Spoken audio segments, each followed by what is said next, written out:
আজি mainly ৰিলেশ্যনশ্বিপৰ spell হিচাপত মই এটা দিব বিচাৰিছো। ত' এইটোৰ এই ৰেমেডিটোৰ কাৰণে আপোনালোকে কি কৰিব লাগিব? আপেল ল'ব লাগিব। ঠিক আছে, আপেলটো আধা কাটিব লাগিব। আধা কাটিব কেনেকৈ মই দেখুৱাই দি আছো। যিটো ভেলেণ্টাইন ডে আহি আছে, ফেব্ৰুৱাৰী মাহটো মেইনলি ৰিলেশ্যনশ্বিপ লাভৰ কাৰণে হয়। তো আপেল আপোনালোকে এনেকৈ হাফ কাটি ল'ব মাজেৰে। ঠিক আছে, চবেই চাই ল'ব। স্ক্ৰীনশ্বট লৈ যদি স্ক্ৰীনশ্বটো লৈ ল'ব।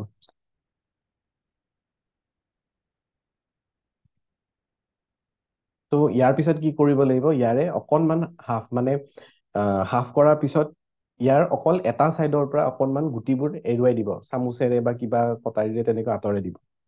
ঠিক আছে, তাৰপিছত সৰু কাগজ এখন ল'ব, যিটো মানে আপেলৰ মাজত আপোনালোকে ৰাখিব পাৰে। বগা কাগজ এখন ল'ব, তাত দুইজন মানে পাৰ্টনাৰৰ নাম লিখিব লাগিব, হাজবেণ্ড ৱাইফৰ নাম লিখিব লাগিব।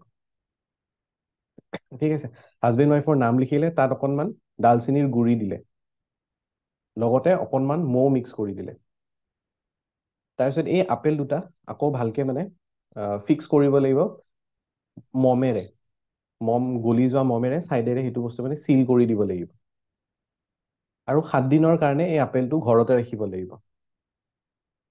ঠিক আছে, যেতিয়া চিল কৰিব, যেতিয়া এইখিনি ৰেমেডি কৰি থাকিব, সেইখিনি সময়ত এফাৰ্মেশ্যনছ কিছুমান দি থাকিব পাৰে, যে মই আপেলৰ স্পেলটো কৰিলোঁ যাতে মোৰ ওচৰত লাভ এবাণ্ডেঞ্চ হিচাপত আহে, আমাৰ ৰিলেশ্যনটো আৰু বেটাৰ হয়, ইয়াত যাতে লাভ ভৰি পৰে। তেনেকৈ যিমান পজিটিভ এফাৰ্মেশ্যনছ দিব বিচাৰে তেনেকুৱা এফাৰ্মেশ্যনছ দিব।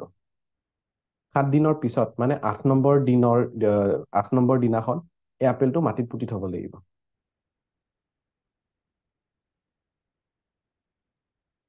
ঠিক আছে, এইটো ৰেমেডি কৰিব পাৰি, স্পেল হয় এটা। তো কাৰোবাৰ কিবা যদি ডাউট আছে হেণ্ড ৰেজ কৰি দিব, মই আনমিউট কৰি দিম।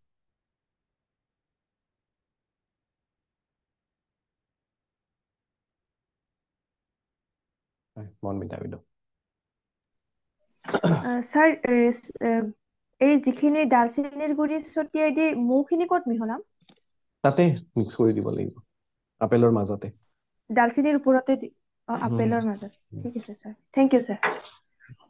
জ্যোতিস্মিতা মেম। এইটো নিজৰ কাৰণে নে বেলেগৰ কাৰণে কৰিব পাৰে? চবেই যোনে কৰে, বেলেগৰ কাৰণেও বেলেগৰ কৰিব কাৰণে। পাৰে, নিজৰ কাৰণেও কৰিব পাৰে, চবেই কৰিব পাৰে। Okay, thank you. হয়, ময়ূৰী বাইদেউ। স্যাৰ হয়, এইটো যে কৰিব দিলে কি বাৰত কৰিব লাগিব? স্পেচিয়েলি ফ্ৰাইডে বেছি ভাল। Friday। আৰু স্যাৰ এটাৰ গুটিখিনি পেলাব লাগিব আৰু এটাৰ গুটি পেলাব নালাগে? নাই, এটা নালাগে। ঠিক আছে, থেংক ইউ স্যাৰ। ময়ূৰী বাইদেউ। স্যাৰ মমেৰে বন্ধ কৰি বুলি ক'লে যে মমে কেনেকে?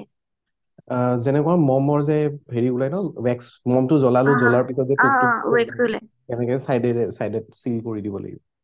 ঠিক আছে স্যাৰ, থেংক ইউ। স্যাৰ এইটো শ্বেয়াৰ কৰিব পাৰিম নে? এইটো মই এনেও ইউটিউবত দিম তাৰমানে। ঠিক আছে স্যাৰ। কৰিলে কৰিব পাৰে, একো নাই। ঠিক আছে স্যাৰ। হয়, ৰেজিষ্ট্ৰি বাইদেউ ক'ব। কাগজখন লিখাটো আকৌ এবাৰ কৈ দিম। কাগজ মানে এনেকুৱা চাইজৰ কাগজ ল'ব যাতে আপেলৰ মাজত আহি যায়, বাহিৰত যাতে ওলাই নাহে। আচ্ছা, জাষ্ট দুইজনৰ নামটো লিখিব লাগিব। হয়, নাম লিখাকৈ। নামটো লিখি নামটো আপোনালোকে ৰেড কালাৰ পেনেৰে লিখিব। মানে ফেব্ৰুৱাৰী মান্থৰ যিকোনো ফ্ৰাইডে কৰিব পাৰিম আৰু। যিকোনো ফ্ৰাইডে কৰিব পাৰে। এইটো এনে পিছতো কৰিব পাৰে, বাট মই এইবাৰ এইকাৰণে দিলো কাৰণ যিহেতু ভেলেণ্টাইন ডে আহি আছে, Valentine day related, relationship related remedy বহুতেই বিচাৰে, তো সেইকাৰণে। মানে পিছতো ফেব্ৰুৱাৰী কৰিব পাৰে, নহয়, মাৰ্চ বা যেতিয়া পিছত যিকোনো পিছত মাহত যেতিয়াই ফ্ৰাইডে বিচাৰে কৰিব। কৰিব পাৰে। হয়, অ'কে, থেংক প্ৰীতি বাইদেউ। স্যাৰ এইটো হয়, অকল হাজবেণ্ড ৱাইফে কৰিব লাগে নে নে বেলেগ ৰিলেশ্যনৰ কাৰণেও কৰিব পাৰি? মেইনলি হাজবেণ্ড ৱাইফৰ কাৰণে। হয়, আৰু ধৰক কাৰোবাৰ হাজবেণ্ড ৱাইফৰ ভালেই মিলা প্ৰীতি আছে, তথাপি কৰিব পাৰিনে? কৰিব পাৰে, হয়, ঠিক আছে। Thank you sir. প্ৰীতি বাইদেউ। ঘৰৰ বাউণ্ডেৰীৰ ভিতৰত বাউণ্ডৰীৰ ভিতৰতে কৰিব পাৰে। কাৰোবাৰ যদি বাউণ্ডৰী তেনেকুৱা নাই, টাবতো ৰুই দিব পাৰে, পুতি থব পাৰে। মানসী বাইদেউ। স্যাৰ এই গুটিটো যে উঠাই দিয়াৰ কথা ক'লে চামুচ দি পেলাই উঠোৱাৰ কথা যে ক'লে গুটিটো মানে পেলাই দিব পৰা যায় ন একোতো ডাষ্টবিনত তেনেকুৱা পেলাই কথা দিলে নাই আৰু মাছটো খান্দি দিব লাগে নেকি কাগজখন থবলৈ নে কাগজখন প্লেইনকে মানে নালাগে, সমানকে থলে জাপিব নালাগে নালাগে, এনে নৰ্মেলি থৈ দিলে হ'ল। মানে সৰু কাগজ লৈ আপেলটোৰ ভিতৰত যাতে কাগজখন সমানকে থব লাগিব হয় হয় হাজবেণ্ড ৱাইফৰ নাম লিখি পেলাই থব লাগে ন হয় ঠিক আছে সোণালী বাইদেউ। আপেলটোৰ সেই ৰাউণ্ড শ্বেপতে কাটি ল'ম পেপাৰটো। মই যেনেকৈ দিছো তেনেকে খালি কাগজখন স্কুৱেৰ। কাগজখন স্কুৱেৰকে কাটি হোৱাইট পেপাৰ হ'লেই হ'ব ন তাতে। হুম হুম হয় ৰেড পেনেদি লিখিব লাগে বাৰ ঠিকে আছে।